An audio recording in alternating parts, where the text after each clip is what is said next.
Boa tarde a todos. A gente está, então, na nossa segunda live da Frente de Fortalecimento dos Conselhos da Pessoa Idosa. A nossa primeira live foi para o lançamento do primeiro diagnóstico nacional dos conselhos de idosos, que a gente vai colocar depois aqui na descrição o link de acesso direto para esse diagnóstico, para quem ainda não viu, não conseguiu ler, não soube dele.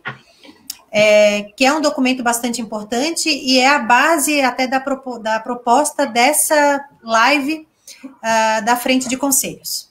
Então, hoje a gente vai ter a participação da Ana Lúcia Gondim, ela é advogada e assistente social, conselheira do Conselho Municipal de Assistência Social e do Conselho de Direito das Pessoas Idosas, também municipal de Fortaleza.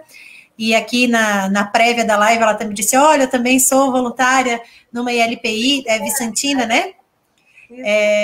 E a gente também conta com a participação do senhor José Araújo, o nosso especialista em gerontologia, também conselheiro no Conselho Estadual de Direitos da Pessoa Idosa do Paraná, é do Conselho Nacional de Saúde. O senhor Araújo, ele está em muitas frentes, né? Nacional da Saúde, não é, senhor Araújo? Já foi presidente do Conselho Estadual do Idoso do Paraná algumas vezes, enfim, tem uma experiência acumulada aí de bastante tempo e sempre soma muito com a gente. E a Carla Giacomin...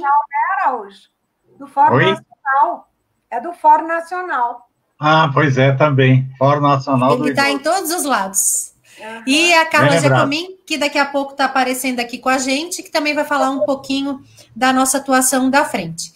Queria dizer que quem tiver alguma colaboração e algum questionamento para fazer, pode usar aqui o chat da transmissão, que eu trago para os nossos participantes depois das falas. Cada um vai ter cerca de 15 minutos para trazer a sua contribuição.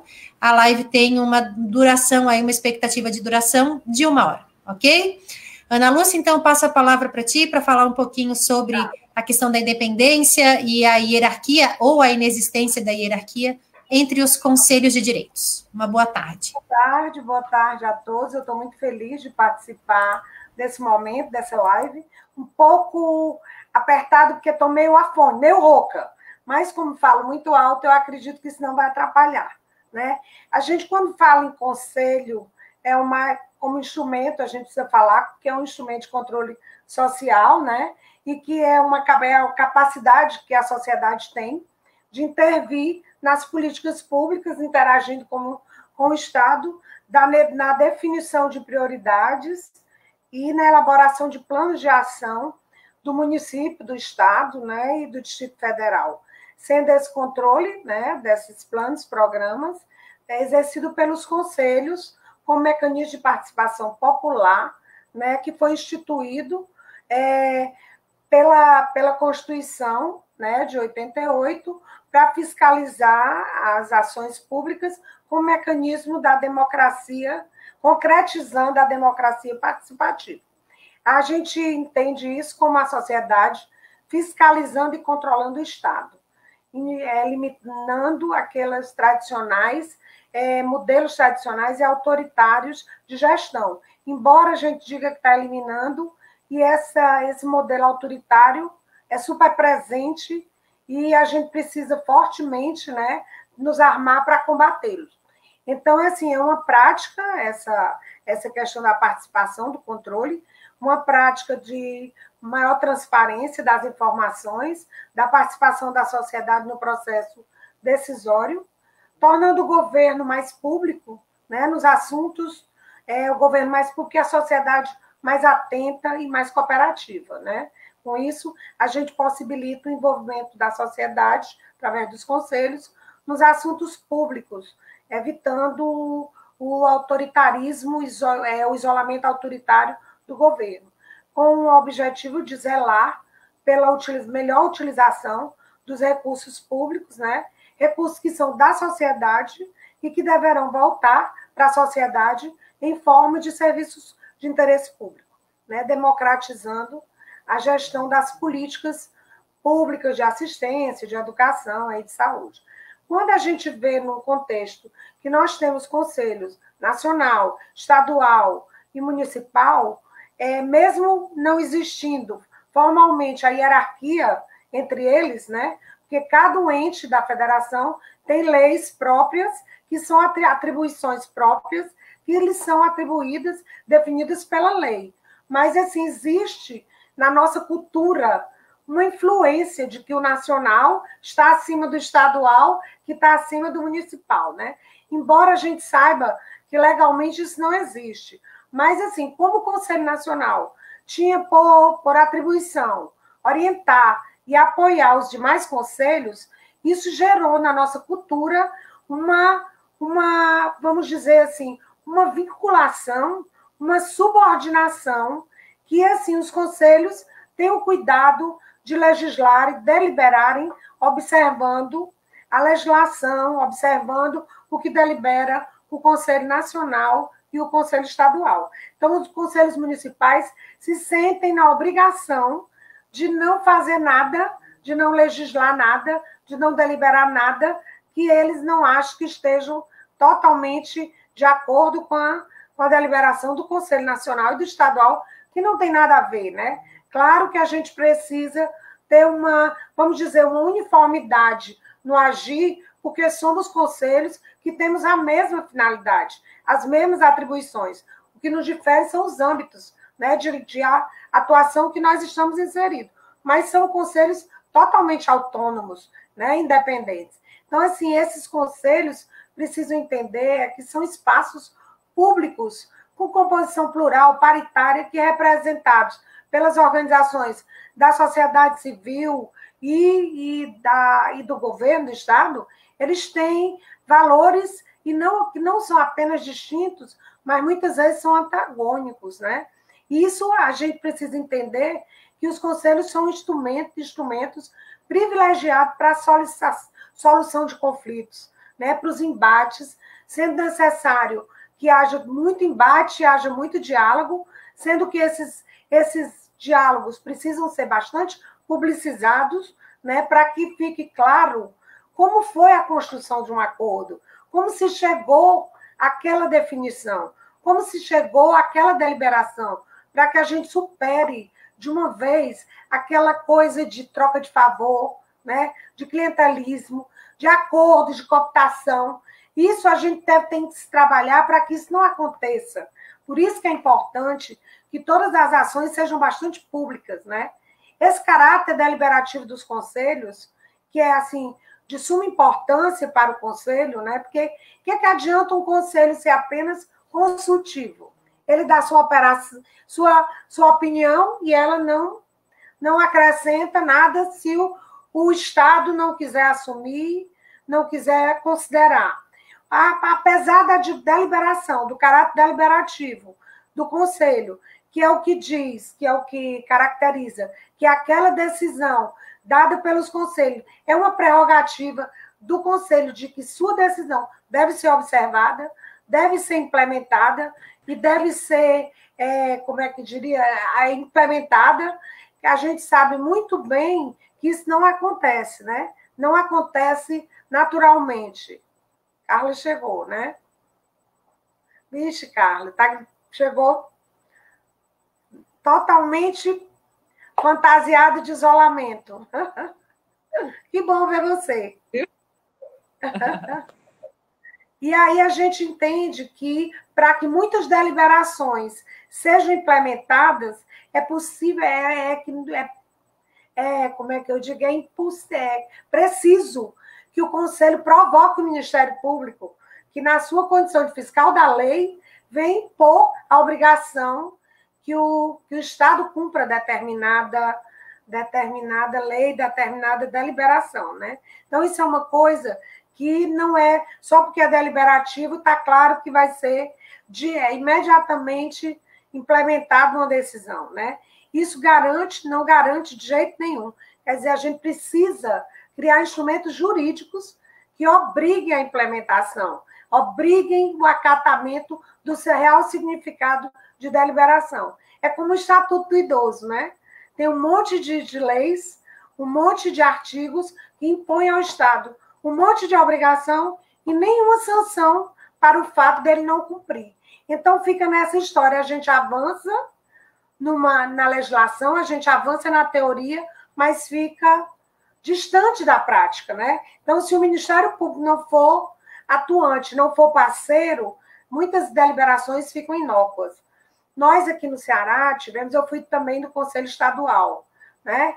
E assim, num determinado momento de fiscalização do que o Conselho estava empreendendo, a gente identificou uma situação bem precária do ILPI do Estado, que estava em completo, total desacordo com as recomendações legais para o funcionamento de uma ILPI. Então, a gente provocou e denunciou, e chamou o secretário para uma reunião no Conselho, veio, não aconteceu nada, né? Então, a gente provocou o Ministério Público, que através de um promotor bastante militante, combativo, o Ministério Público entrou com a ação civil pública, né? Que aí foi com isso que o Estado veio a cumprir, adaptar a ILPI às suas normas e às suas exigências legais. Isso criou uma animosidade bastante grande, porque ficaram dizendo, por que chamar o Ministério Público? Porque se não fosse o Ministério Público, não tinha acontecido nada, né? A gente tinha falado e nada tinha acontecido.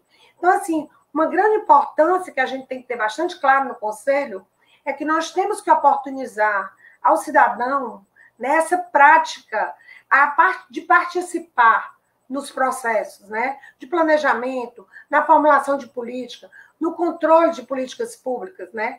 A gente despertar nos conselheiros, na sociedade, a importância de acompanhar a melhor prática, a melhor alocação de recursos, para onde esse recurso vai, para onde ele vai para onde ele foi alocado, para onde ele foi alocado, mobilizado, né? Ele foi captado, ou então, assim, contribuir, a gente precisa, como conselho, contribuir para a relação, fortalecimento da relação, aprofundamento, Estado e sociedade, né? A gente ser força para a efetivação dessa democracia participativa, controlando, fiscalizando essas políticas.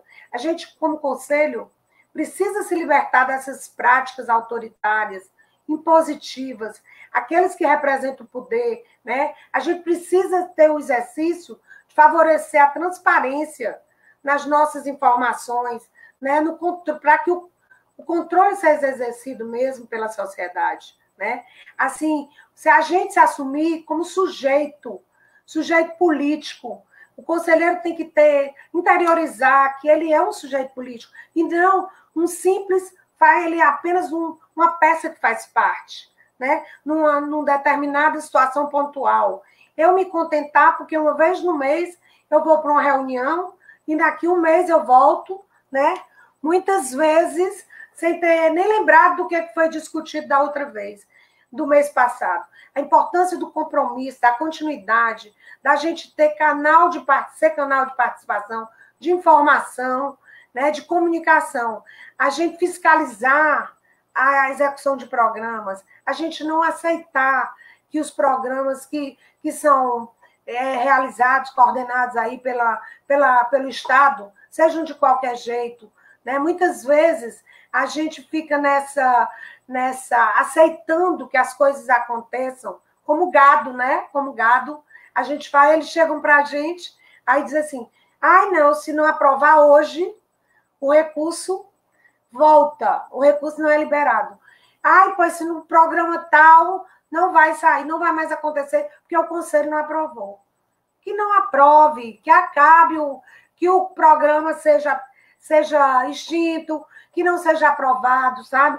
Por que não mandou antes? Por que não deu tempo hábil para o Conselho avaliar? Por quê? Se é tudo tão perfeito e é tudo tão honesto, por que não? Por que a gente está sempre sendo refém, sabe? De ficar incomodado de prejudicar o idoso. Por quê? Por que você tem que passar tudo de carne de gado? Vamos no nome negado, moderno, né? Tudo de gado. Abril tem que passar. Não tem que passar. A gente tem que olhar bem direitinho, porque aí está atrás dessa pressa é que se escondem os interesses escusos, a alocação de recursos indevida, sabe? O favorecimento indevido. Então, assim, a gente precisa ter o mais importante como conselho para ter como elemento vamos dizer, de independência a qualificação dos conselheiros. A gente precisa ter conselheiros que saibam por que estão ali. Eles têm que saber por que eles estão participando, por que eles estão participando, o que eles querem. Eles têm que saber. Nós, conselheiros, temos que nos aprofundar, porque nós não podemos ser só um número.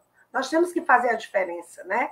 Nós estamos ali para contribuir. Nós estamos ali para mostrar que nós temos que dar visibilidade às demandas.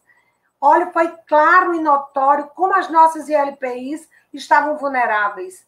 Quem é que sabia dessa situação de vulnerabilidade se não fosse essa pandemia, né?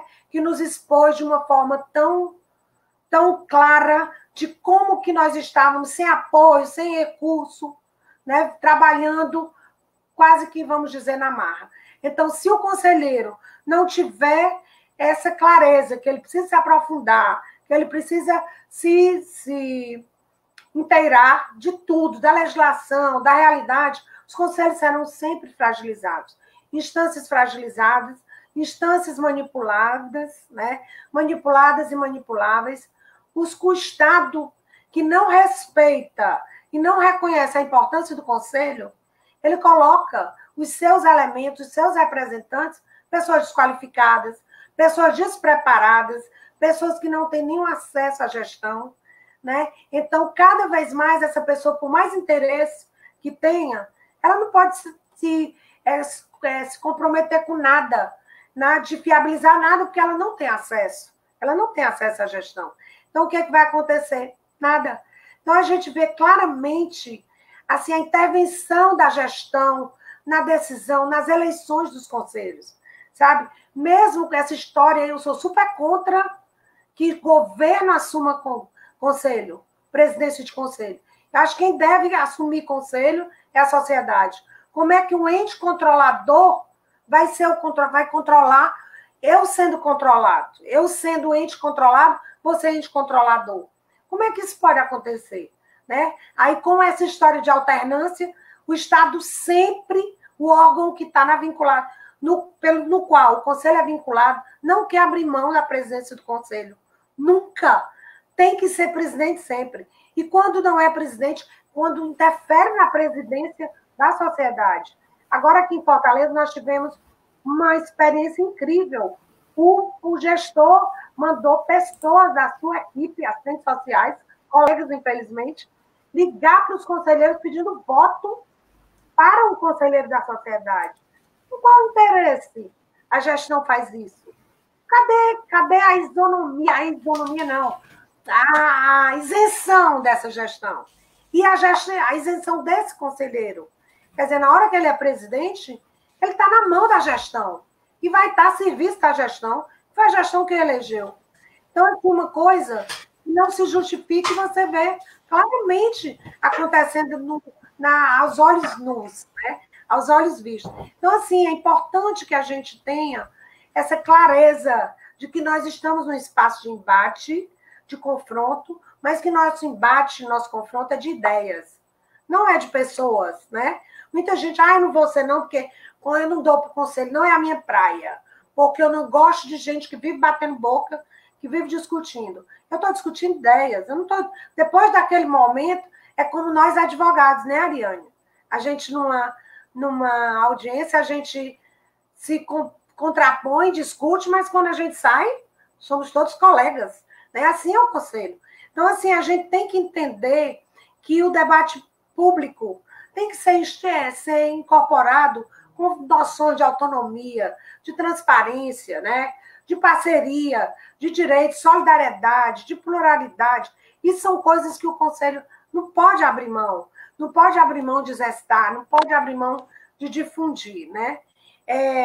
Também a gente precisa... Ana Lúcia, desculpa te cortar um pouquinho, é que a Carla está com uma dificuldade de acesso, eu só queria abrir a possibilidade dela falar um pouquinho, porque ela pode cair, ela já caiu aqui a conexão uma vez, quem sabe cair de novo. Concluindo. Tá. Então, o que eu poderia dizer? Okay. É que a gente...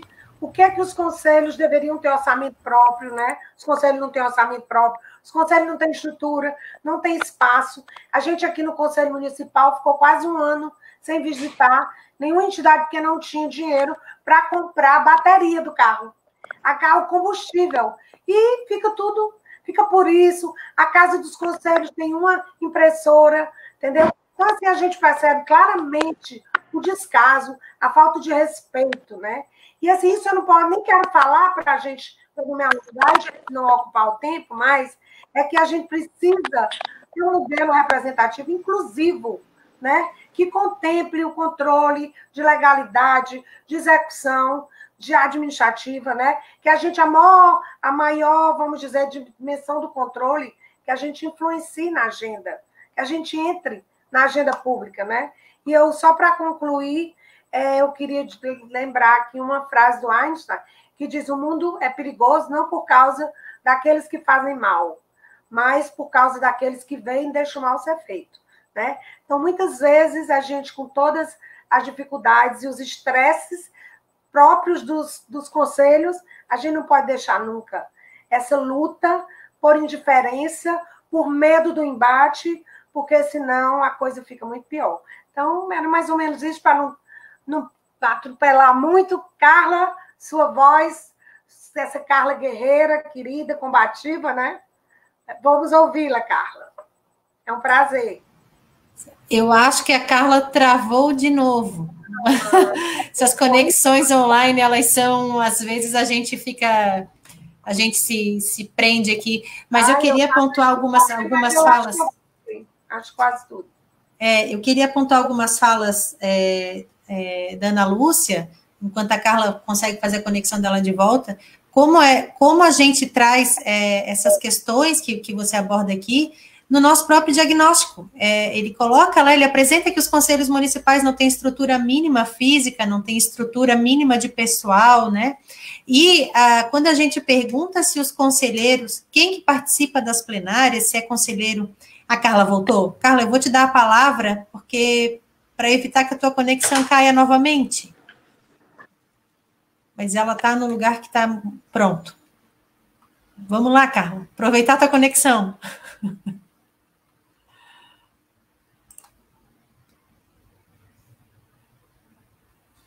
Ela não está conseguindo. Bom, vou seguir aqui, então. Carla, eu acho que a tua conexão não vai te dar hoje eu não sei, hoje tu não estás no lugar de sempre para fazer a live, né?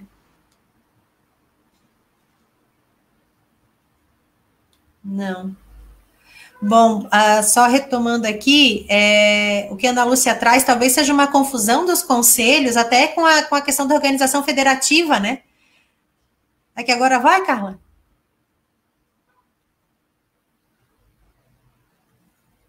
Estão me ouvindo? Agora sim. Desculpe.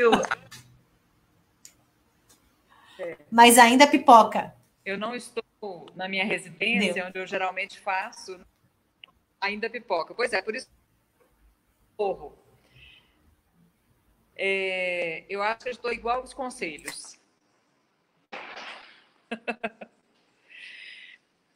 Deixa eu falar para vocês. Com muito prazer a gente está aqui hoje, né? Eu acho que esse foi mais das contribuições que a pandemia trouxe, que foi revelar a fragilidade dos conselhos, né, dos conselhos de defesa dos direitos da pessoa idosa. Eu tive a oportunidade de conhecer a Ana Lúcia, seu Araújo, ainda quando eu era presidente do Conselho Nacional dos Direitos do Idoso, e não que naquela época fôssemos muito potentes, digamos assim, mas nunca fomos tão frágeis, né? Vamos pensar dessa forma. E uma das coisas que a gente sempre bateu na tecla é a necessidade de os conselheiros se fortalecerem, porque o conselho ele reflete a força dos seus conselheiros. Então, se o conselheiro se intimidar,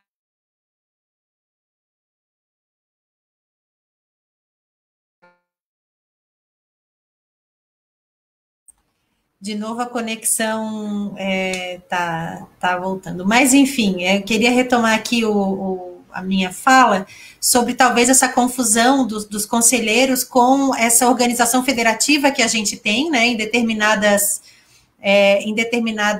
matérias, né, em que o município depende do Estado, que depende da União.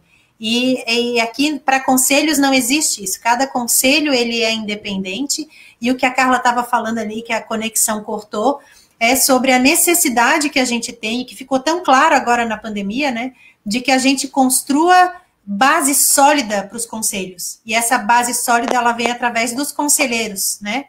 Vamos tentar de novo, Carla? Exatamente. Vamos tentar. Eu vou tentar ser breve para não ficar interrompendo vocês, tá? Vocês perdoem. Mas eu queria dizer isso, quer dizer, o conselho ele reflete a força e a coragem dos seus. E o dono do conselho, o verdadeiro dono do conselho, chama-se direito da pessoa idosa. Então, seria fundamental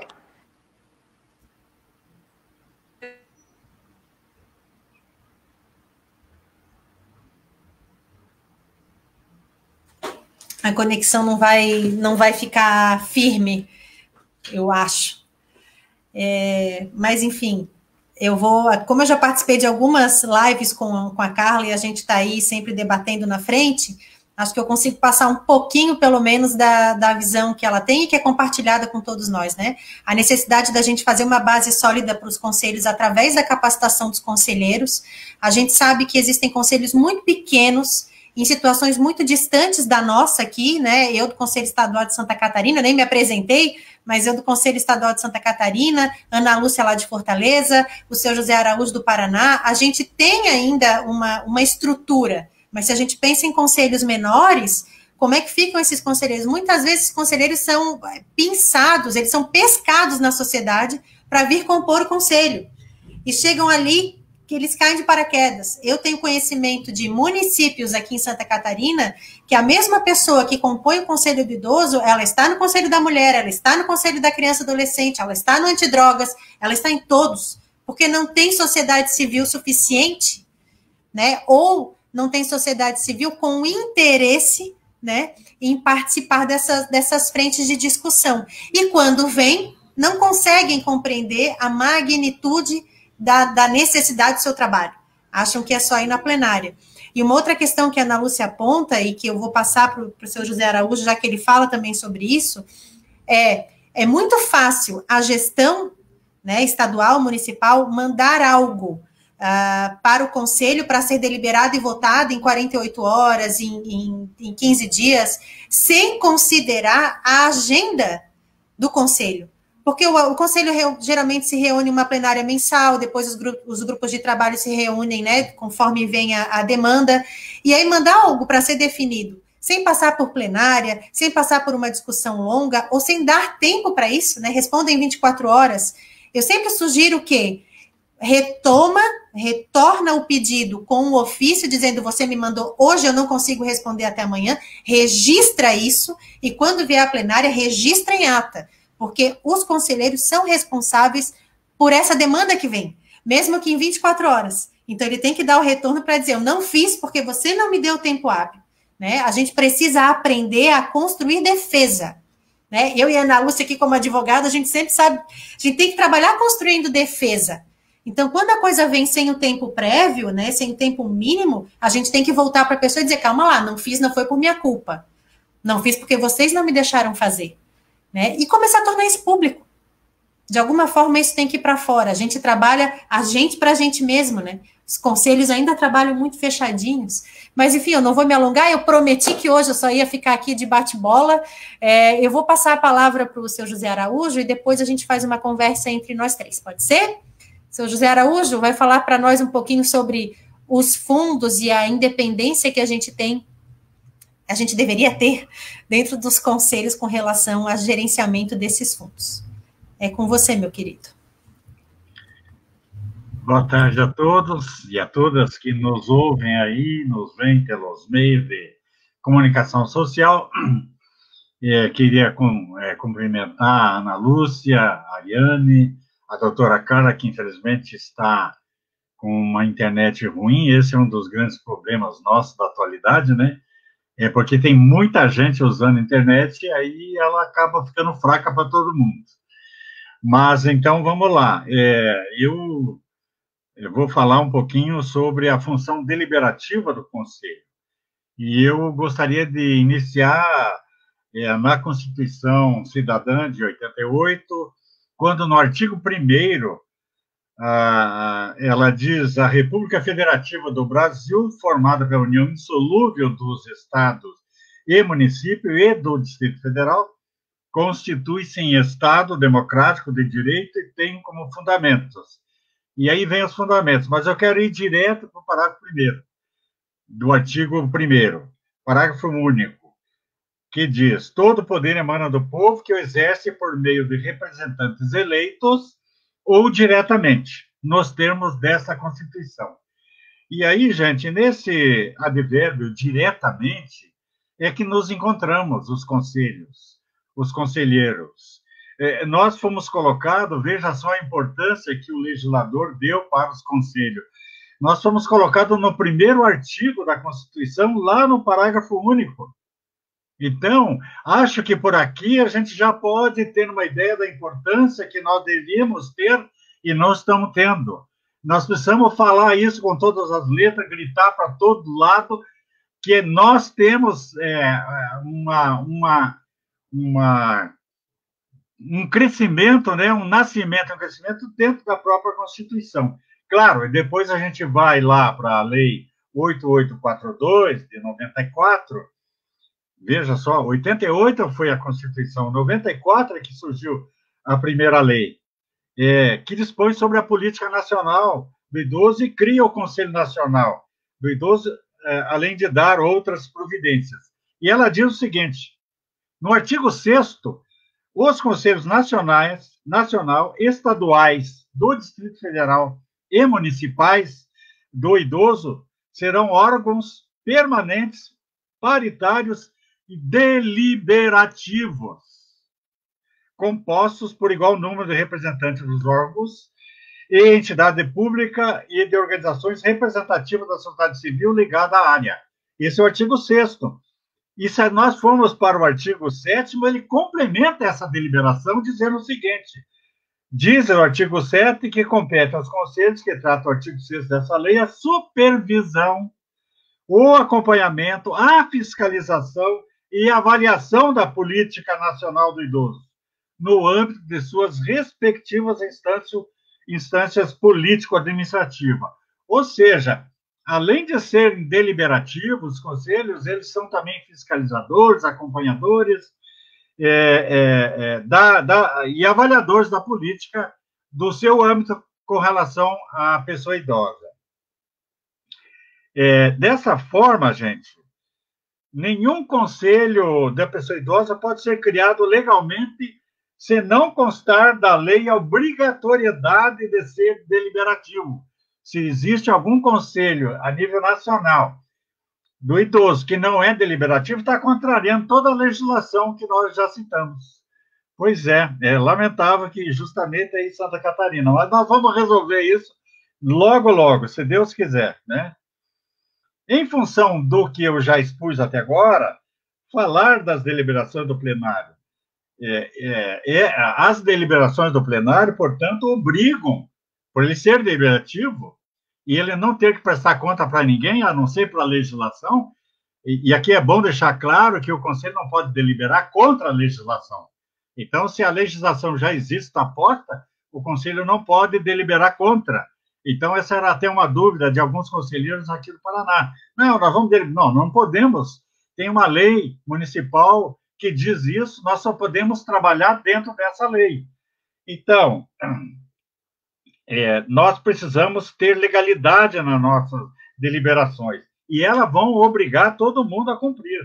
Nós tivemos aqui em Curitiba, agora, no Conselho Municipal, uma deliberação criando um gabinete de crise para atender as ILPIs, diretamente.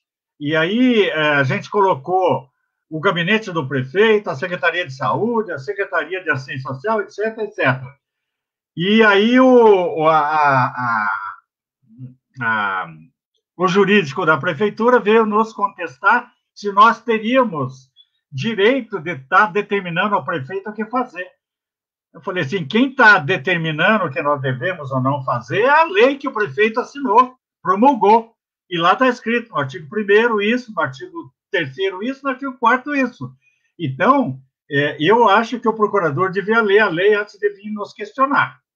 Aí a reunião meio que terminou assim e ficou a questão aí dessa forma. Mas é preciso se impor, gente. Se nós não nos impusermos, quem é que vai fazê-lo? É nós que temos que fazer. Bom, as deliberações do Conselho, ela obriga o cumprimento de todos, com conhecimento ou sem conhecimento. Não adianta alguém falar, mas eu não sabia dessa deliberação. Não. A deliberação obriga a todos. Isso é um princípio de direito que a gente não pode deixar de lado, né? Quando eu digo todos, incluímos inclusive o governador, o prefeito, até o presidente da República, porque nós somos deliberativos e essa deliberatividade tem custo. Se o conselheiro delibera de forma errada, a entidade usa o recurso de forma errada, vai sobrar para o conselheiro, vai sobrar para a entidade, que vai ter que devolver o dinheiro, e o conselheiro que deliberou de forma errada, o Tribunal de Contas do Estado, ou da União, vai exigir uma multa desse conselheiro. Não é muito tranquilo ser conselheiro, porque traz responsabilidade. Conselheiro, ele não tem chefe, né? O conselho não tem chefe, o único chefe do conselho é exatamente a conferência e mais ninguém. Nós temos que obedecer às legislação, o que vem deliberado pelas conferências, temos que trabalhar essa questão e ele é o nosso guia, o nosso chefe. Bom, para ter legalidade na deliberação, é preciso que ela seja pública. Então, não adianta o conselho deliberar e esconder na gaveta. Isso não vai ter valor nenhum. É preciso colocar no Diário Oficial, é preciso colocar nos quadros de aviso, é preciso colocar no site do conselho, se tiver, ou da prefeitura, enfim, tem que publicizar, porque senão não tem valor jurídico. Bom, pelo exposto, conforme a lei, os conselhos são deliberativos, fazem supervisão, o acompanhamento, a fiscalização e avaliação da política nacional do idoso no seu âmbito. Ou por outro, os conselhos da pessoa idosa são órgãos colegiados, legalmente constituídos, possuem caráter permanente e deliberativo, com funções de formular estratégias, controlar e fiscalizar a execução das políticas públicas, inclusive nos aspectos econômicos e financeiros. E aqui nós estamos falando de política pública para a pessoa idosa no município. Deixar bem claro isso, né? Portanto, o objetivo dos conselhos é o controle social da gestão pública, para que haja um melhor atendimento à população. Por exemplo, o político é eleito com uma plataforma que, ao longo do tempo, pode perder o sentido. E aí entra o conselho, a comunidade, para tentar alterar esse programa. Ele se elegeu dizendo que ia fazer um posto de saúde na Vila Tal, mas a Vila Tal acabou sendo despovoada porque o espaço ao lado estava melhor e agora o posto tem que sair nessa vila ao lado e não mais naquela original. E alguém tem que falar para o prefeito, você precisa mudar esse negócio aí, porque senão você não vai atender a população. Então, é para isso que o conselho existe, para fazer essa gestão junto com a gestão executiva do município. Bem, algumas questões para os conselheiros, principalmente da sociedade civil. O poder de deliberar pode trazer consequências, como já disse. Então, é preciso ter consciência do que se vai deliberar, porque senão você pode ter problema, inclusive, com o seu CPF.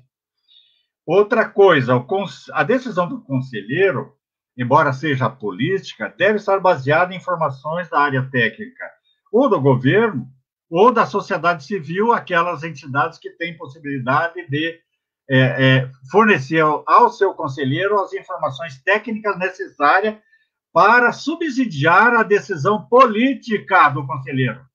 O conselheiro não decide tecnicamente uma questão. Ele não pode falar, não, essa casa vai cair, essa casa não está bem construída. Ele não pode falar que determinada questão financeira é de um jeito ou de outro. Ele não tem que se meter com isso. O que ele tem que saber é que a decisão política dele tem que privilegiar a pessoa idosa do seu município. E esse é o fundamento, porque muita gente me fala, mas o conselheiro ele precisa entender das técnicas. Eu digo para ele, vai entender de engenharia civil, vai entender de financiamento, de contadoria, vai trabalhar nesse sentido. De que forma? Nós não somos preparados para isso. Talvez alguns de nós, eu vejo aqui duas advogadas que poderiam, talvez, num determinado momento, estar interferindo, dizendo, não, peraí, politicamente e até legalmente a gente tem que seguir esse caminho. Mas não é sempre que a gente dispõe, né? Eu me lembro que eu estava numa reunião, certa vez, fora aqui do Paraná, inclusive lá no Nordeste, e a secretária de assistência social, na hora do almoço, sentou-se do meu lado. E a gente estava trabalhando a questão mesmo dos conselhos. E ela me disse assim, o que o senhor acha do meu motorista, da minha secretaria, ser conselheiro? Eu falei, mas qual é a dúvida que a senhora tem? Não, ela disse, eu não me sinto confortável, porque ele não tem preparo para ser conselheiro, e aí eu acho que isso também a gente precisaria ver. Aí eu disse para ela, na verdade, eu meio que explodi com ela e falei assim, olha, secretária, eu não sei a senhora, mas eu prefiro ter um motorista de meu conselheiro, porque ele vai me trazer a realidade lá do bairro onde ele mora, da cidade onde ele vive, e vai caber a mim e a senhora e aos outros que têm mais conhecimento deliberar sobre isso, e a ele também. Então, eu não quero um conselheiro que vai ser técnico, eu quero um conselheiro que vai politicamente ver o que é melhor para o idoso, o que é que está faltando e que precisa ser deliberado. Aqui em Curitiba, nós não tínhamos no Conselho de Assistência Social moradores de situação de rua. Eu briguei muito e conseguimos colocar a moradora em situação de rua como conselheiro. E alguns torciam o bigode quando ele falava, mas ele falava de uma realidade que nós não vivíamos. Ele falava de uma situação de guarda urbana maltratando, não permitindo que ele passasse em determinada rua, quando a nossa Constituição garante o direito de ir e vir. Então, sabe, são questões que nós temos que pensar como conselheiro. Bom, eu vou continuar porque eu já passei do meu limite do tempo, eu acho. Vamos falar um pouquinho sobre a questão do fundo, né? O fundo público da pessoa idosa,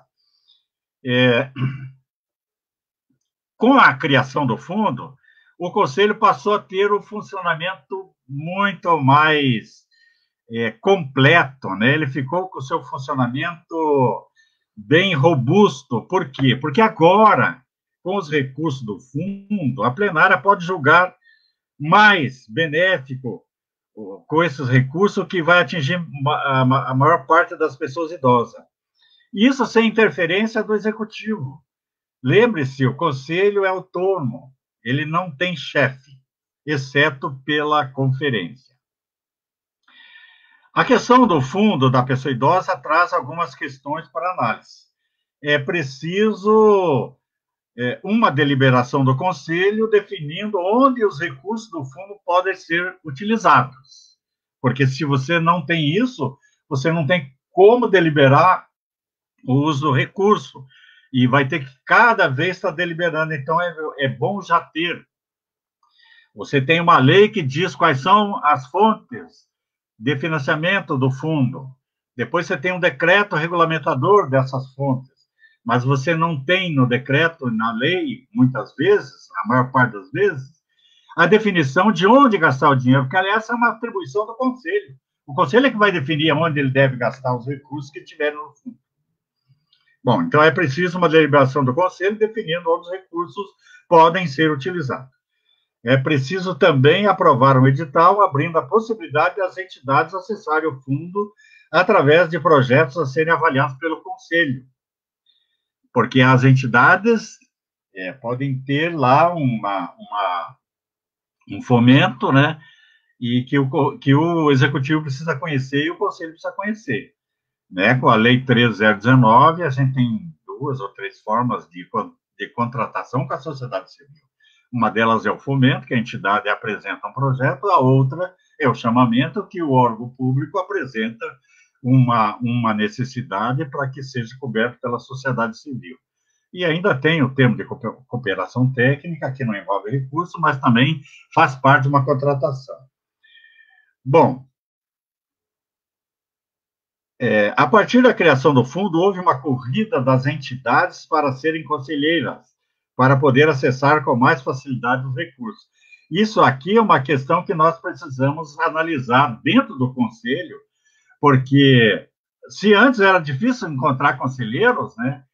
Às vezes o conselho tinha que abrir o edital várias vezes para completar o número de conselheiros. Agora é bem rapidinho, as entidades vêm rapidinho porque tem recurso e eu quero recurso.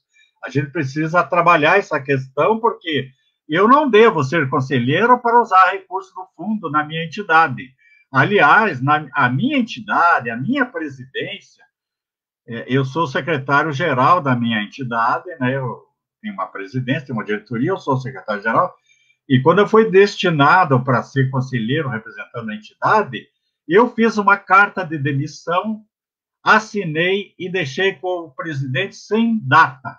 Ele falou, mas o que é isso? Eu falei, não, é que quando a entidade entender que eu não estou agindo de acordo com os princípios da entidade, pode me demitir, é só botar a data aí e me avisar que eu não sou mais conselheiro. Claro, eu não vou ficar defendendo a minha entidade lá no meu conselho em detrimento das outras. Eu tenho que ter essa consciência de cidadania, de ver o que é. De repente, a minha entidade não merece aquele recurso e a outra do lado merece. Eu vou votar para que a outra tenha. Então, é bom ter em mente, gente, que conselheiro não é conselheiro de entidade. Assim como conselheiro governamental não deveria ser da secretaria, embora a gente saiba que os conselheiros do governo, eles são instruídos, e eu não vejo nenhuma dificuldade nisso, para votar nos projetos do governo. Tudo bem, sem problema nenhum. Por isso que nós somos paritários, e há algum tempo a gente também é presidente, tem voto de Minerva e pode decidir essa parada aí. Bem, também o poder público instrui seus conselheiros, né, a votarem pela liberação de recursos para a sua secretaria. Não que isso não possa ser feito, mas é preciso deixar claro que as políticas setoriais precisam ter seus orçamentos próprios e só pontualmente os recursos do fundo podem ser alocados para cobrir alguma questão. O fundo não deve ser utilizado como caixa rápido do Banco do Brasil, que a pessoa chega com um cartão, saca e vai embora. O fundo não foi feito para isso, não deve ser utilizado dessa forma. As políticas setoriais têm que ter seus próprios orçamentos, e isso está na lei, gente. Não é eu que estou inventando moda, não. Está na lei. É preciso que as entidades, as políticas setoriais tenham seus recursos próprios. Pontualmente, a gente pode participar com o fundo. Outra coisa, é bom lembrar... Araújo? Oi? Diga. Eu posso trazer alguns questionamentos do pessoal que está assistindo? Pode, claro, claro. Teve uma discussão aqui no chat com relação ao poder deliberativo, ao poder de fiscalização e o executivo. Teve uma discussão aqui que o pessoal acha que o conselho deve ser executivo. Eu queria pedir para a Ana Lúcia só falar um pouquinho disso e depois eu tenho uma pergunta para o senhor Araújo, pode ser? Claro. Podemos fazer assim, porque a gente tem 10 minutos para terminar. Ana Lúcia, existe essa possibilidade de nós, conselheiros, sermos executivos de políticas? Não concordo, não. Eu acho que o papel do conselho é de provocar, de sugerir, mas não executar. Eu acho que o conselho não tem essa característica de executivo, né? Ele tem de fiscalizar o executivo, mas ele ser executivo, não. Eu acho que isso aí não cabe a nós, como conselho. É papel do executivo. Eu acho que a gente estimula, sugere, propõe. E aqui é bom deixar claro o seguinte: quando o conselheiro é cooptado pela gestão para fazer parte de uma comissão da gestão, ele perde a condição de ser conselheiro. Ele não pode estar com um pé numa canoa e um pé na outra. Ele é do conselho, ele é deliberativo e ele não é executivo. Portanto, ele não tem que participar de nenhuma comissão do executivo, porque muitas vezes já vi isso acontecer. chama o conselheiro para, porque aí na hora de votar, esse conselheiro vai ter que votar com quem? Com aquilo que eles deliberaram lá. Então, o conselheiro não participa de modo algum da gestão. O seu Araújo, ele fala com uma paixão que dá até, assim, uma vontade de correr em Curitiba e dar um abraço nele, não é? Eu fico sempre, assim, admirada. Eu digo que ele é o meu muso dos conselhos, ele é mesmo. Eu queria só fazer uma ponderação aqui, que isso vem me chamando muita atenção desde que todo esse movimento nacional começou. Eu sempre lembro, quando a gente faz as lives, de uma conversa que eu tive uma vez na universidade. Um professor entrou na sala e deu uma bronca na turma toda, porque a gente saía mais cedo da aula, porque a gente não ficava na aula, porque a gente não participava da aula. Só que quem estava ouvindo a bronca era justamente quem ficava na aula, quem não saía da aula, quem estava na aula. A gente sempre dá bronca em quem não precisa ouvir a bronca. A gente sempre fala para quem já sabe do que a gente está falando. Vocês não concordam com isso? Então, seu Araújo, a pergunta aqui é: como é que a gente chega em quem precisa levar a bronca? Essa é uma situação muito complicada, porque eu estou cansado de ser convidado, por exemplo, a fazer uma fala, e aí a pessoa que está coordenando a fala diz assim: olha, seu Araújo, o senhor me desculpa, eu esperava um público bem maior, mas infelizmente... Aí eu sou obrigado a interromper a pessoa e dizer: me perdoe de fazer isso, mas eu vou ter que fazer. Os importantes estão aqui. Quem não é importante é quem não veio. Não vou perder tempo com quem não veio. Então, eu acho que é essa a questão. Nós precisamos privilegiar aqueles que estão presentes e não fazê-los caixa de pancada quando quem está em falha é o outro, né? Por exemplo, olha, o pessoal do governo não veio na reunião e agora como é que fazemos? Olha, nós temos número legal, nós podemos continuar. Se o governo não veio, vai ser ótimo para nós vamos deliberar contra o governo um monte de coisa. Vamos lá, vamos trabalhar. Então, é por aí, sabe, gente? Ana Lúcia, como é que a gente pode, na hora que o seu Araújo fala assim, porque as associações, a sociedade civil, elas começam a vir para o conselho no momento que o conselho tem fundo. Eu sempre imagino assim, que se a sociedade civil ela fosse unificada, né, se conseguissem conversar entre si, até todos aqueles que têm interesse em captar fundo para algum projeto seu, todo mundo seria atendido. Não sei qual é a tua experiência, mas será que não falta também um pouco de união entre a sociedade civil?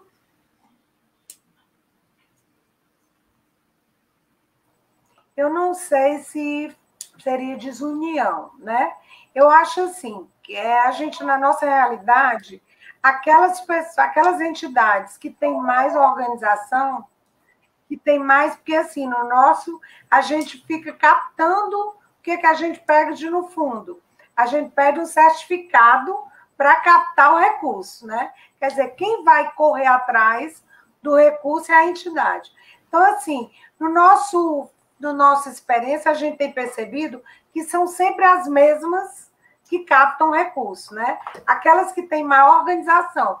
Inclusive, a gente já pensou como entidade de reunir essas menores para a gente dar aquele apoio em termos de organizar, sabe? Porque para nós não interessa que só aquelas mesmas se beneficiem, porque desse jeito nós estamos enfraquecendo a rede, nós estamos enfraquecendo a nossa sociedade. Como é que eu vou ser? Eu vou me impor, eu vou ser alguém que faça a diferença se eu não tenho o básico, se eu ainda entendo que para eu conseguir alguma coisa eu tenho que ser amiga do rei, né? Aquela história, ser amiga do rei.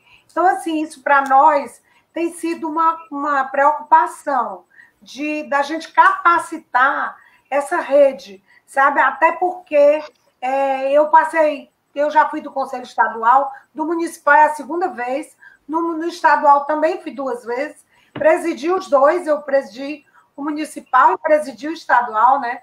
E, assim, a gente fica um pouco achando que a gente é muito... sempre a mesma pessoa.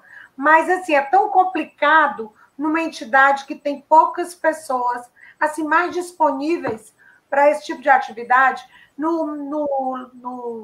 como é que diz, na gestão passada, no colegiado passado, a representante da entidade que eu represento, a gente combinava com ela, quando via que ia ser aprovado determinado projeto, chamava nós, umas 3 entidades, e olha, você não vote, você vote contra.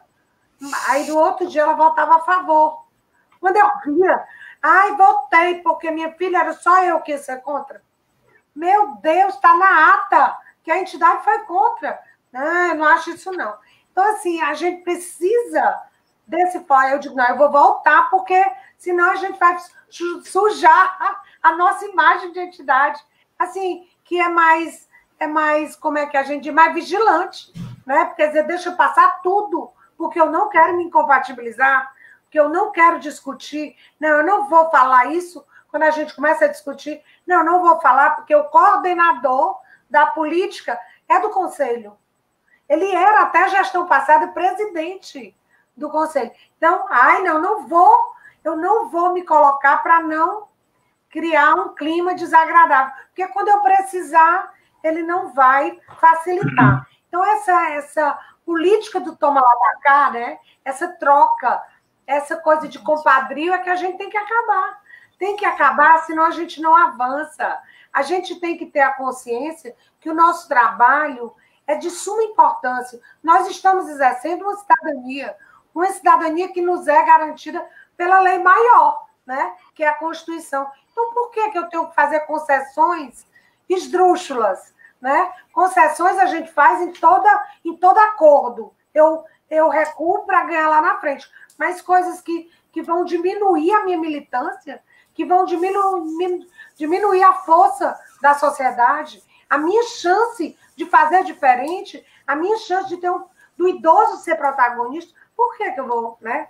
Mas isso é um processo que, apesar de 30, 40 anos, ainda está muito incipiente, né? A gente vê que, ano passado, um Conselho Nacional é destituído, a presidente é destituída, quer dizer, assim, né, do nada. Ai, não, eu quero, acabo e tudo. Como é que isso pode? Né? A gente fica... E o que a gente fez? Algumas manifestações, e o que aconteceu? Nada, sabe, né? que quando tu fala da organização e da busca do protagonismo, até saiu um comentário aqui, e que, para mim, assim, demonstra como é importante a sociedade civil estar representada. Florianópolis montou um comitê de crise do Covid, em nível municipal, né? E chamou gente de todos os lados, representação de todos os lados, mas o Conselho Municipal da Pessoa Idosa não foi chamado. Sendo que é uma epidemia que o que mais morre é idoso. É o idoso, né? Quer dizer... Aí o Conselho Municipal do Idoso, quando foi pedir a sua cadeira, disseram que não. Dentro do próprio Conselho Municipal tem a discussão se o Conselho tem que estar lá ou não. Então, são questões assim que, para a gente que está no dia a dia, são tão bárbaras, né? Que são tão assim, cortadas no facão, que a gente não consegue nem... Veio a Maria Joana, que é uma das conselheiras, e uma outra conselheira veio conversar comigo e dizer, pode uma coisa dessa? Não pode, mas como é que faz agora? Né? Vai lá discutir na porta? Nem lembra que você existe, né? Nem lembra que o segmento existe. Quer dizer, o segmento que foi mais como é que se diz? Mais atingido nesse momento, né? E aí, não tem voz nenhuma. E não é possível. A gente é um barulho. Eu queria só contribuir com relação à questão da captação direta. Aqui no Paraná, tanto no estadual quanto no municipal de Curitiba, nós instituímos, quando a gente constituiu essa forma de captação, a gente fez uma deliberação, a gente retém 10% do valor arrecadado justamente para a gente poder atender as pequenas entidades que não têm esse poder de captação, não tem organização suficiente para fazer a captação direta. Dessa forma, a gente está ajudando também as pequenas. No Fórum Estadual daqui do Ceará, é retido 10%. No do município de Fortaleza, não. Fica todo para a entidade que captou, né?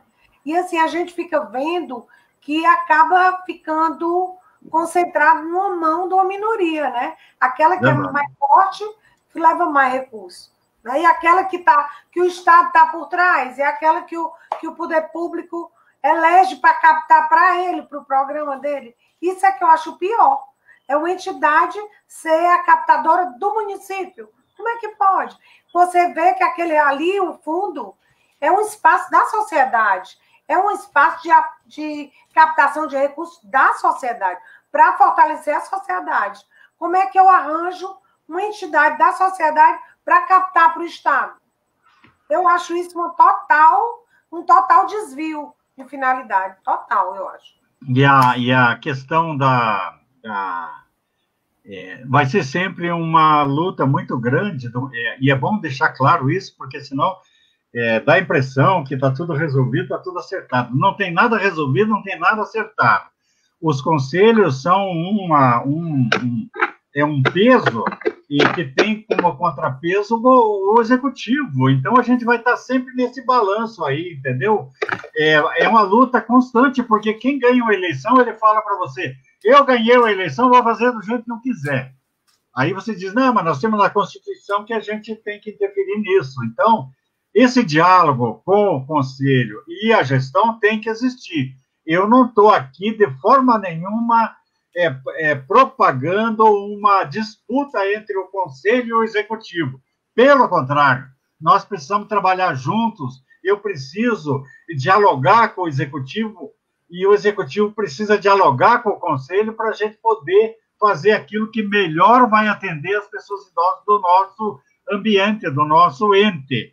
Então, deixar claro que essa luta ela é perene. Quando sai um gestor e entra outro, começa tudo de novo. E quando saem os conselheiros da civil e entram novos, começa tudo de novo. Nós temos que preparar esses conselheiros. É uma luta eterna, como diz a Carla, né, como Sísifo, que ficava empurrando a pedra de dia lá para cima do morro, como castigo por ele ter desobedecido os deuses lá, do grego, e de manhã a pedra está embaixo de novo, tem que empurrar de volta. Conselheiros, vamos empurrar a pedra todos os dias, não vamos desistir nunca. É isso aí. Eu só tinha mais uma...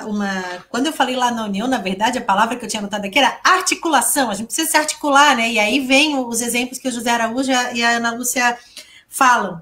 Tem uma última questão que eu sempre gosto de colocar, e o seu Araújo, nós dois aqui, a gente defende isso junto em tudo quanto é grupo que a gente participa, porque eu acho que a Ana Lúcia também vai nesse sentido. A gente teve um desmonte do Conselho Nacional do Idoso, através de um decreto, em que a sociedade civil perdeu muito o seu poder de fala. O próprio governo também perde, no momento em que ele perde a representação setorial, ou seja, os ministérios não estão lá, mas essa mudança no Conselho Nacional do Idoso, ela é legal. A gente não pode dizer que ela foi ilegal ou que ela foi irregular. Por quê? Porque o Conselho Nacional está determinado no decreto, e qualquer decreto pode vir suplantar outro decreto.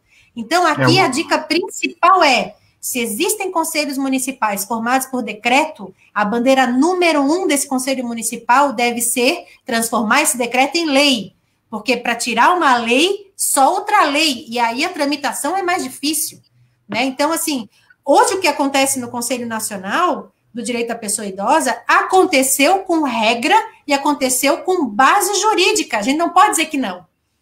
A gente não pode dizer que não, e não quer dizer que eu concorde com isso. A única coisa que nós não podemos deixar de registrar, Ariane, é que perfeitamente o decreto estava de acordo. Ele só não está de acordo por ter destituído um colegiado legalmente constituído. Sim. Ele vai ter plena validade no próximo colegiado, mas esse que ele destituiu foi uma forma errada de aplicação do decreto. Então, é perfeitamente legal. É ilegal a destituição de um colegiado normalmente eleito. No momento que existem portarias nomeando as pessoas não podem ser desnomeadas só por... Não pode retroagir. Tem processo para isso. Não pode retroagir para poder valer, né? Para prejudicar. Então, aqui a gente teve essa preocupação. Todos os nossos 2 conselhos hoje são regulamentados por lei. Eles não são mais... A gente tinha muito medo, né? Porque hoje um governo é sensível à questão. Amanhã não é.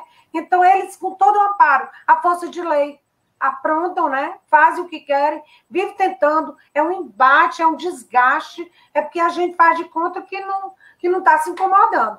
Mas é assim, é um estresse enorme. Por exemplo, está em orçamento, está no momento do orçamento, de discutir a lei anual, o plano da lei orçamentária anual. Nada. Aí chega sexta-feira, aí diz assim, olha, segunda-feira é o último dia de vocês mandarem alguma sugestão. É piada, né? Aí a gente ainda se submeteu a se reunir na sexta, ainda pedi para se reunir ontem, no domingo. Aí o que acontece? Manda a planilha. Não manda a planilha. O que teve no ano passado, no orçamento do ano passado? Porque nós entramos esse ano. Cadê? Não aparece. Ai, não. Ai, eu mandei, não mandei. É uma coisa proposital. É assim, uma coisa para fragmentar, para agilizar, para estressar e para que as pessoas desistam. É a história mesmo da pedra. Se a gente não tiver a consciência de que todo dia você tem que fazer aquilo, você desiste. Desiste. Só quem fica são as velhas pedras. As velhas pedras, porque já estão lá dentro, porque construíram os espaços, porque construíram os fóruns, né, Araújo? Construir as lutas. Porque quem entra não tem essa, como é que eu diria, essa cachaça, né? Essa vontade, não tem. Ah, não, eu vou ficar no lugar, eu sou voluntário. Ainda diz assim, tu ganha nada, tu não ganha nada, e vive desse jeito. Deus me livre, eu estou no hospital. Então é complicadíssimo, né? É preciso gostar. É preciso gostar muito. Gente, a gente está em 1h06 de live. Sabe o que eu falo muito, Ana Lúcia? O pessoal perguntava para mim o que tu ganha sendo conselheira estadual. Eu digo, ganho? Toda vez que eu vou na reunião do conselho, eu perco R$50 de estacionamento. É isso? Não tem ganhar aqui, né? Porque o nosso conselho ficava numa secretaria que a gente não conseguia estacionar, porque era proibido conselheiro da sociedade civil estacionar dentro do pátio da secretaria. Então, eu não ganhava nada, pelo contrário, eu perdia dinheiro em cada reunião que eu ia, né? Então, assim, tem situações que eu acho que a gente tem que começar a falar. Mas, de volta, a questão da criação dos conselhos por lei e do fundo, porque os fundos, a maior parte, são criados por decreto. Então, tem que ter a lei de criação de fundo e a regulamentação, porque senão fica tudo muito... A gente anda... Não adianta, a gente vai carregar pedra, e às vezes a pedra, quando cair, ela vai fundo, ela não vai ficar aqui, ela vai ser enterrada. Então, a gente tem que criar essa consciência coletiva, né, de que nós precisamos ter esse arcabouço jurídico, essa segurança jurídica para a gente poder atuar. Porque senão nem toda cachaça do mundo, nem todo, né, vício pela questão social vai segurar a gente. Tem uma hora que a gente desiste, né? Mas eu queria deixar aqui os últimos minutinhos para vocês darem suas palavras finais e depois eu encerro. Eu quero só dar alguns recados paroquiais aqui para o pessoal que está vendo a gente. Ana Lúcia, tua palavra aí de encerramento. Teu áudio está fechado.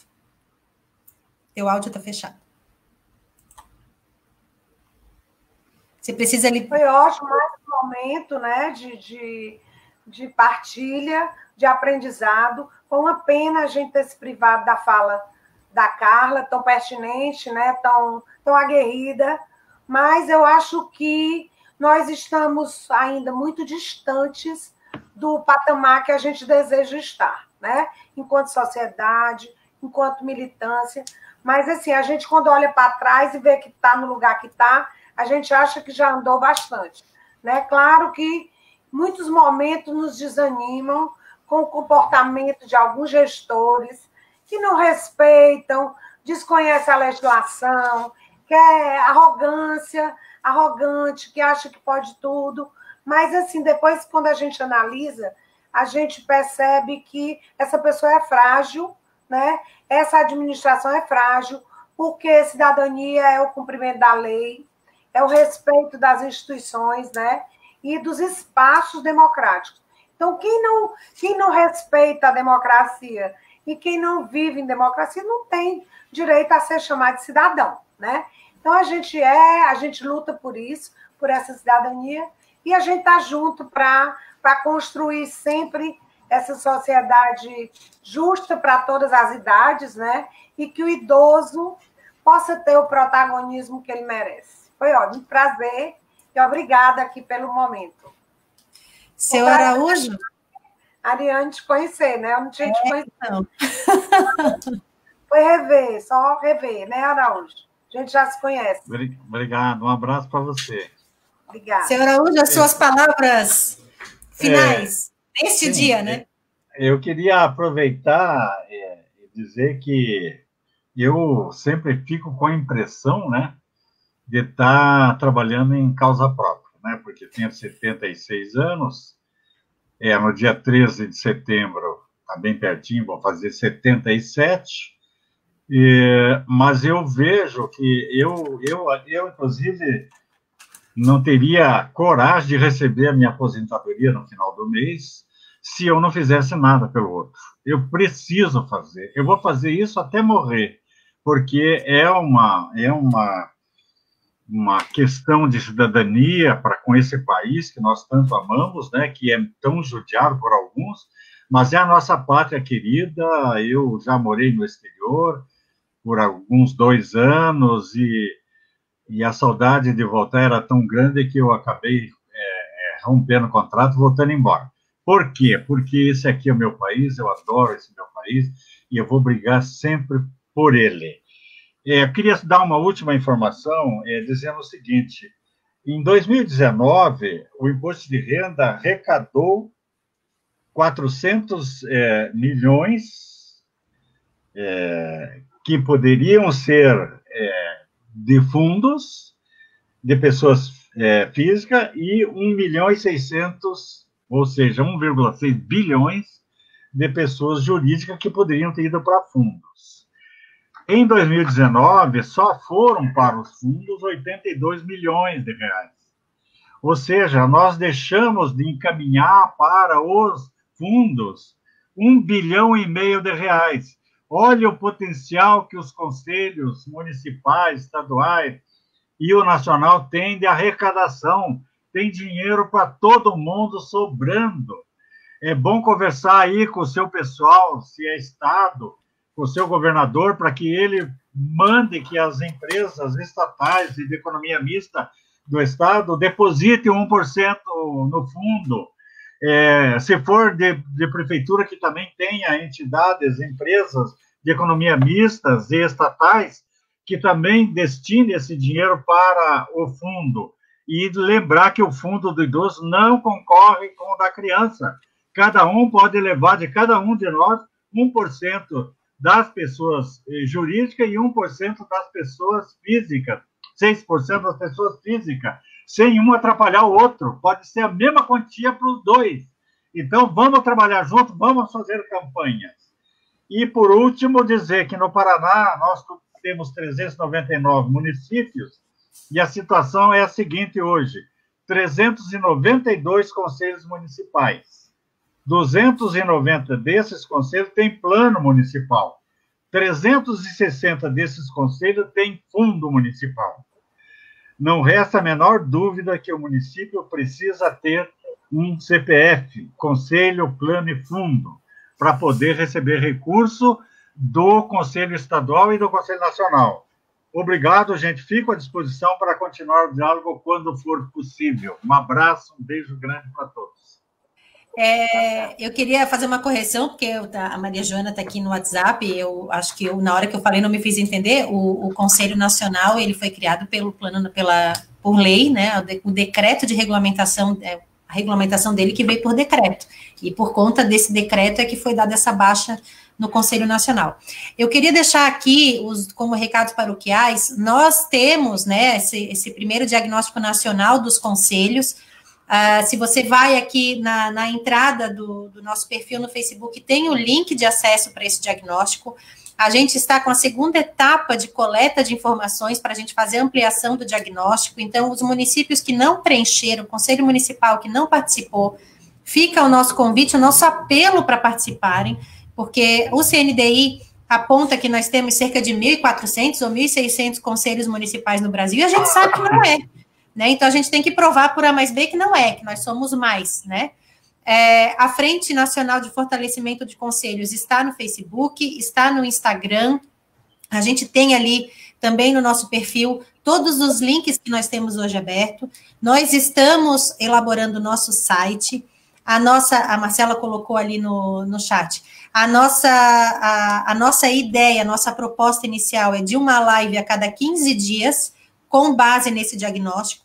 Então, no dia 14, nós já teremos uma live falando da questão das reuniões plenárias e eleições feitas no modo virtual, porque a gente tem um monte de conselho aí que está vencendo a gestão e a gente precisa, sim, fazer as eleições para não deixar vacância nesses cargos, né? E o seu Araújo vai vir aí com essa expertise dele sobre fundos. Ele já está fazendo várias palestras e várias capacitações aí direcionadas, mas ele vem pela frente, né, seu Araújo? Já está convocado. E aí a gente vai falar também desse tema que é bastante importante para os conselhos. Mas a gente entendeu na frente que primeiro a gente tinha que deixar claro aqui que ninguém tem hierarquia com ninguém, que ninguém depende de ninguém, que todo mundo aqui é autônomo. Depois tratar dessa questão aí mais urgente, que é sobre as reuniões virtuais, que tem muito conselho que não está realizando, né? Então, os conselhos estão parados nesse momento em que precisariam estar mais ativos, né? E sobre as eleições, para a gente não deixar esses conselhos aí em plena eleição municipal, sem eleitos para a próxima gestão. Então, a gente precisa ter uma forma de fazer essas eleições, né? Quer colocar alguma coisa, não, Lúcia? Não, tudo bem. Então, gente, é isso. Nós vamos encerrar a nossa live de hoje, já deixando aqui, então, dia 14, às 17 horas, o convite para falar sobre essa legalidade das reuniões e eleições virtuais. A gente vai trazer já alguns modelos, algumas proposições de modelos de resolução e de portarias para os conselhos municipais que não têm esse instrumento ainda, que a nossa ideia, sim, é instrumentalizar e capacitar da forma como a gente tem aqui, de maneira mais genérica, né, sem conseguir se aprofundar em cada conselho, mas trazer um pouquinho mais de orientação para os conselhos a partir do nosso diagnóstico. Então, quem não participou do diagnóstico, reafirmo de novo, por favor, preencha o nosso formulário, participe, que é dali que a gente vai tirar as nossas atuações, tá certo? Muito obrigada, Ana Lúcia, muito obrigada, seu José Araújo, pela participação. Uma pena a Carla não ter conseguido ficar estável aqui com a gente. E quero agradecer a todas as pessoas que ainda estão online. Essa live vai ficar no nosso perfil. E mesmo depois dela, eu peço que vocês curtam as nossas páginas, né, para que a gente apareça mais para as pessoas, porque não adianta a gente ficar aqui falando e falando, e a gente não chegar também em outras pessoas, né, não falar só para nós. E dizer que, para mim, pessoalmente, esse momento é muito engrandecedor, como pessoa, como conselheira, como vice-presidente, que eu estou agora do Conselho Estadual de Santa Catarina, e dizer que realmente, assim, eu nunca perdi os R$50, né, gente? Eu aprendo muito, a gente ganha muito, a gente ganha uma expertise muito grande, quero chegar aos 70 e tantos, quase 80, com esse jogo de cintura do seu Araújo e com essa capacidade de se adaptar ao novo, né, às tecnologias, a estar presente com a gente, porque tem muitas pessoas que fazem 60, 70 e se sentam e dizem, já fiz a minha parte, agora não quero mais, né? O seu Araújo é sempre um grande exemplo. Muito obrigada a todos. Vou encerrar aqui a nossa live e fica o convite para o dia 14. Até mais, gente. Até uma próxima oportunidade. Até mais. Um abraço. Tchau.